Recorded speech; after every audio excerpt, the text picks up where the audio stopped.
Everyone, welcome to my channel. మనం ఈరోజు mutual fund గురించి తెలుసుకుందాం. మ్యూచువల్ ఫండ్స్ అంటే చాలామంది వినే ఉంటారు. మ్యూచువల్ ఫండ్లో చాలా రకాలు ఉంటాయి. ఫ్లెక్సీ క్యాప్స్ ఉంటాయి, ఇంకా స్మాల్ క్యాప్ ఉంటాయి, లార్జ్ క్యాప్, మిడ్ క్యాప్ ఉంటాయి, హైబ్రిడ్ డెబ్ ఫండ్స్ చాలా ఉంటాయి. ఇలాగా మీరు చాలా వినే ఉంటారు. అందులో మీకు చాలా ఎక్కువ రిటర్న్స్ వచ్చేవి స్మాల్ క్యాప్లోనే, దాని తర్వాతనే మిడ్ క్యాప్. ఇంకా సేఫ్గా ఉండాలంటే లార్జ్ క్యాప్ను మరియు ఫ్లెక్సీ క్యాప్. మ్యూచువల్ ఫండ్స్ ఎలా వర్క్ చేస్తాయంటే, కొన్ని కంపెనీలో అమౌంట్ అనేది బల్క్లో ఇన్వెస్ట్ చేస్తాయి. ఏదైనా స్టాక్స్లో ఇన్వెస్ట్ చేసి అందులో రిటర్న్స్ వస్తాయి కదా, మనకు ఎన్ఏవి లాగా మనకు అమౌంట్ ఇస్తాయి.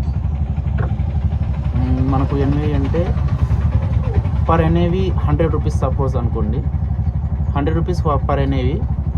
ఎన్ఏవి అంటే net asset value. Net asset value మనకు మార్కెట్లో ఎలాగైతే మార్కెట్ పైకి వెళ్తుందో ఎన్ఏవి అనేది పెంచుకుంటూ వెళ్తుంది. అంతే తప్ప మనకు ఎంతైతే రిటర్న్స్ వచ్చిందో అంత రిటర్న్స్ మొత్తం ఇవ్వదు. ఏ మ్యూచువల్ ఫండ్ అయినా ఇవ్వదు. ఎన్ఏవి అనేది పెంచుతుంది. మార్కెట్ డౌన్ ట్రెండ్లో వెళ్తే ఎన్ఏవి తగ్గిస్తుంది. ఎన్ఏవి అంటే మీకు తెలిసిందే, ఇప్పుడు చెప్పాను. ఇంకా మనకు ఎన్ని యూనిట్స్ ఉంటే అన్ని ఎన్ఏవి అన్నట్టు.